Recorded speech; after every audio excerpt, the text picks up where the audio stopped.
सभी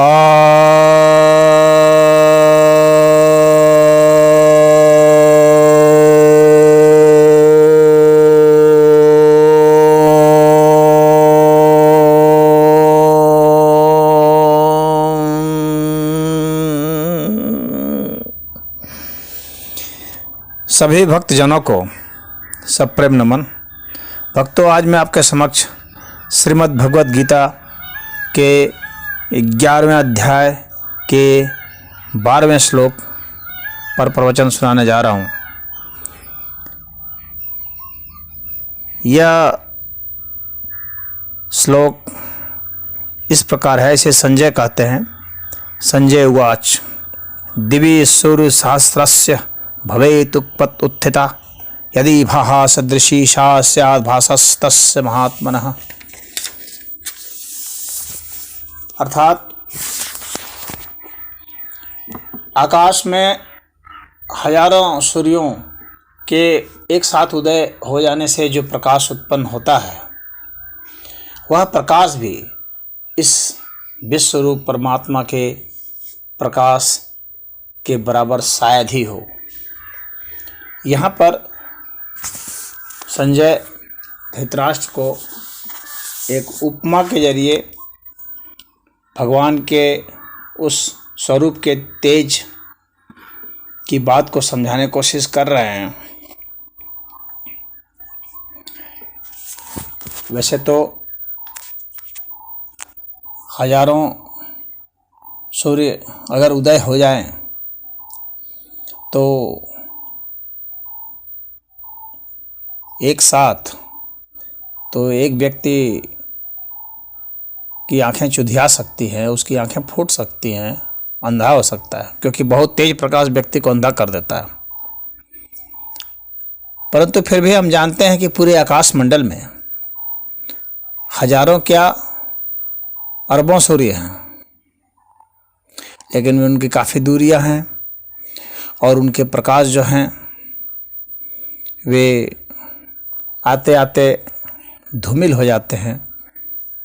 तो उतने सूर्यों के होने के बावजूद भी हम लोग आराम से देखते हैं उन तारों को।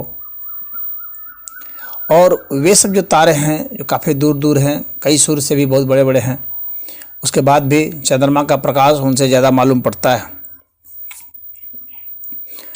उसी तरह से हजारों चंद्रमा हैं, लाखों करोड़ों चंद्रमा हैं, लेकिन उनके प्रकाश इतने नहीं होते जो सूर्य के प्रकाश को दबा सके। सूर्य का प्रकाश उसमें भी उभर करके सामने आ जाता है। तो यहाँ पर सूर्य का जो प्रकाश है उसको ही, चूँकि सामान्य भौतिक आँखों से सबसे ज़्यादा तेज प्रकाश उसी का दिखता है, इसीलिए उसी की उपमा दी गई है और समझाने का प्रयास किया गया है। एक उंगली है, एक इशारा है। हालांकि दोनों के प्रकाश में बहुत अंतर है। सूर्य का प्रकाश तो सीमित है, भले ज़्यादा है, यह प्रकाश भौतिक है, परंतु परमात्मा का जो प्रकाश है वो असीम है, वो दिव्य है। और ये सूर्य और जितने भी अरबों सूर्य हैं, ये सब आखिर उसी प्रकाश से रोशनी पाते हैं। यानी परमात्मा के जो प्रकाश है उस प्रकाश से ही आलोकित होकर ये चमकते हैं। इनका मूल स्रोत वही प्रकाश है। तो जाहिर सी बात है कि उसका मुकाबला ये तो सारे मिल करके भी अरबों खरबों सूर्य और तारे, उल्का और ग्रह नक्षत्र जितने भी हैं सब मिल करके भी नहीं कर सकते। तो उपमा तो उनकी तुलना ही नहीं हो सकती है, कोई उपमा ही नहीं हो सकती है। परंतु फिर भी एक इशारा करना होता है किसी चीज़ को बताने के लिए, तो वह इशारा किया है उन्होंने कि इतने इतने हजारों सूर्य अगर उग जाएं तो भी उनका मुकाबला नहीं कर सकते।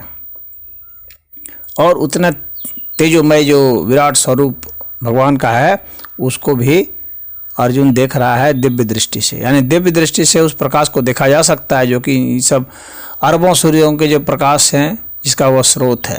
क्यों? क्योंकि वह प्रकाश ऐसा प्रकाश है जो हमारे उस दिव्य दृष्टि को खराब नहीं कर सकता। वह दिव्य प्रकाश है, वह अंधा नहीं कर सकता। हाँ, सामान्य जो हम लोग के जो ये इंद्रिय हैं, नेत्र इंद्रिय, उसमें इतना दमखम नहीं होता कि उसको देखे। इसीलिए भगवान ने दिव्य चक्षु दिए हैं। तो वह जो अलौकिक प्रकाश है, उस अलौकिक प्रकाश को दिव्य दृष्टि से देखा जा सकता है और सभी प्रकाशों का एकमात्र स्रोत है वह। इसलिए उसकी महिमा का बखान करना असंभव है। वह प्रकाश नित्य है, दिव्य है, अलौकिक है, अपरिमित है। तो ऐसे प्रकाश के विषय में ही संजय जो है अज्ञानी धृतराष्ट्र को समझाने की कोशिश कर रहे हैं कि धृतराष्ट्र भगवान का ऐसा तेज है, और इसके माध्यम से वह बतलाना भी चाह रहे हैं कि जिससे तुम लोगों ने युद्ध मोल लिया है, ऐसे परम पुरुष, विराट पुरुष उनके पक्ष में है, तो भला तुम जीत की क्या उम्मीद लगाए हुए बैठे हुए हो। तो इस तरह से संजय दोनों ही तरह की बातों को सांकेतिक अर्थ में समझाने का प्रयास करते हैं। इस श्लोक का यही अर्थ है। ओम हरि।